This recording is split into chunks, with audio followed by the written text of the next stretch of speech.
ട്രിവാൻഡ്രത്തേക്ക് ഒരു staycation plan ചെയ്യുന്നുണ്ടോ? എന്നാൽ 100% സാറ്റിസ്ഫാക്ഷനോടുകൂടി സ്റ്റേ ചെയ്യാൻ പറ്റുന്ന ഒരു പ്രോപ്പർട്ടിയാണ് കേട്ടോ ഞാൻ ഇൻട്രൊഡ്യൂസ് ചെയ്യുന്നത്. Travancore heritage beach resort. കോളത്ത് നിന്നും വെറും 10 മിനിറ്റത്തെ യാത്രയും അതുപോലെ തന്നെ ആഴിമല ശിവക്ഷേത്രത്തിലേക്ക് വാക്കബിൾ ഡിസ്റ്റൻസും ഉള്ളതാണ് കേട്ടോ ഈ പ്രോപ്പർട്ടിയുടെ ഒരു പ്രത്യേകത. 15 ഏക്കർ തെങ്ങിൻ തോപ്പിൽ ചെയ്തിരിക്കുന്ന ഈ പ്രോപ്പർട്ടി ഫേസ് ചെയ്യുന്നത് അറേബ്യൻ സീയിലേക്കാണ് കേട്ടോ. അതുമാത്രമല്ല, ഇവരുടെ വെൽ മെയിൻറ്റൈൻഡ് ലോണാണ് ഏറ്റവും കൂടുതൽ ഭംഗി നൽകുന്നത് കേട്ടോ. ഇതിന് പുറമെ നിങ്ങൾക്ക് ആസ്വദിക്കാൻ പറ്റുന്ന ഒരുപാട് ആക്ടിവിറ്റീസ് ഇവിടെ ഉണ്ട്.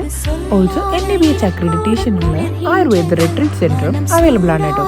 ഇതിനെല്ലാം പുറമെ പോട്രി മേക്കിംഗ്, കുലിനറി ആക്ടിവിറ്റീസ് നമുക്ക് എക്സ്പീരിയൻസ് ചെയ്യാൻ പറ്റും. ഇവരുടെ മറ്റൊരു പ്രത്യേകതയാണ് ഇവരുടെ പൂൾ വില്ലാസ്. അത് മാത്രമല്ല, നല്ല അഫോർഡബിൾ റേറ്റിലും ഒത്തിരി റൂംസും ഇതുപോലുള്ള ഹെറിറ്റേജ് ഹോംസും അവൈലബിൾ ആണ്. ട്രിവാൻഡ്രം പ്ലാൻ ചെയ്യുന്നവർ ഇതൊരിക്കലും മിസ്സാക്കല്ലേ.